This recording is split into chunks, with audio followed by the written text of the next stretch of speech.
When properly executed, an April Fool's Day joke is perfect for raising a smile, a clap, and a sporting "well done," even from the intended victim. Sometimes, though, the best-laid pranks of mice and men blow up in the practical joker's face in very serious ways. Here's a look at April Fool's jokes gone wrong throughout history. Google's mic drop.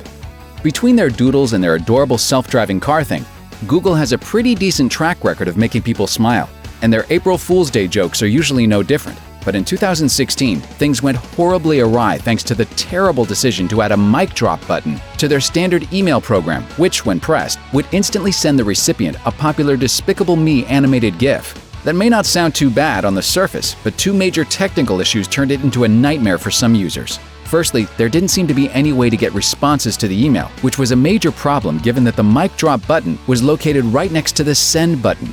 The result was thousands of people accidentally sending the minions to family, friends, clients, co-workers, and bosses. At least one person reported getting fired as a result. The web lords later removed the button, issuing a broad apology, but the damage was already done. Bear bangers. For the leader of the Snowbirds, the famed Canadian military aerobatics group, an explosives-laden prank resulted in some very unamusing consequences. On April 1, 2000, a gathering at Moose Jaw, Saskatchewan military base went wrong when a prank involving a bear banger, an explosive meant to scare off bears, placed in the officers' mess, caused several minor injuries. The Canadian military also wasn't amused when Base Commander Colonel Mark Ouellette tried to sweep the incident under the rug, so they relieved him of command. Who's laughing now? Another War of the Worlds. Reports of panic in the streets after Orson Welles' infamous radio broadcast War of the Worlds by H.G. Wells may have been exaggerated, but the panic was very real in 2010 when the Jordanian newspaper Al Ghad printed a feature about a UFO landing in the town of Jaffa. The mayor scrambled security forces, scouring the town for alien invaders, and a mass evacuation was planned before the joke was revealed. Not everyone was amused, as the newspaper was forced to issue an apology, but hey, it could have been worse. I woke up in a dirty metal dome and 40 little gray aliens watched me pee in a steel bowl. King of the Hill. Back in 1980, Boston TV news producer Homer Silly, yes, his name was actually Silly, wanted to have a blast on April Fool's Day, so he faked one. As viewers turned in to WNAC-TV's daily broadcast, they caught a disturbing news blurb about Great Blue Hill, a hill located in the nearby suburb of Milton.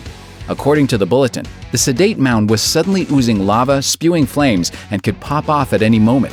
Silly upped the ante by including real footage from Mount St. Helens eruptions and even dubbing in warnings from then-President Jimmy Carter. Despite Silly including a card that read "April Fool" at the end of the segment, hundreds of panicked citizens flooded law enforcement phone lines, and the station fired Silly for failure to exercise good news judgment. Aww. Drinking problem. As part of their April 1st broadcast in 2013, Florida DJs Val St. John and Scott Fish got into some chemically clever hijinks. The shock jocks opened the spigot on a story involving a local outbreak of dihydrogen monoxide oozing out of area faucets. Dihydrogen monoxide, aka H2O, is, of course, just plain tap water. The panicked listeners freaked out, forcing the utility company to issue a statement that the water was totally fine. They were asking about the water quality, and that's what we wanted to reassure them, that the water was safe to drink. The DJs were suspended and barely avoided felony charges. Geez, can't anyone take a joke anymore?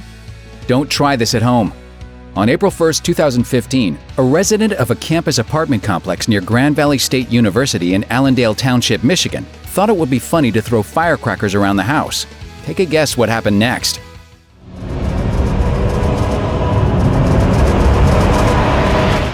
Thankfully, all the residents managed to flee, and the fire department arrived before the botched prank burned the whole place down. For future reference, putting explosives in your hamper is a bad idea. Thanks for watching. Click the grunge icon to subscribe to our YouTube channel. Plus, check out all this cool stuff we know you'll love too.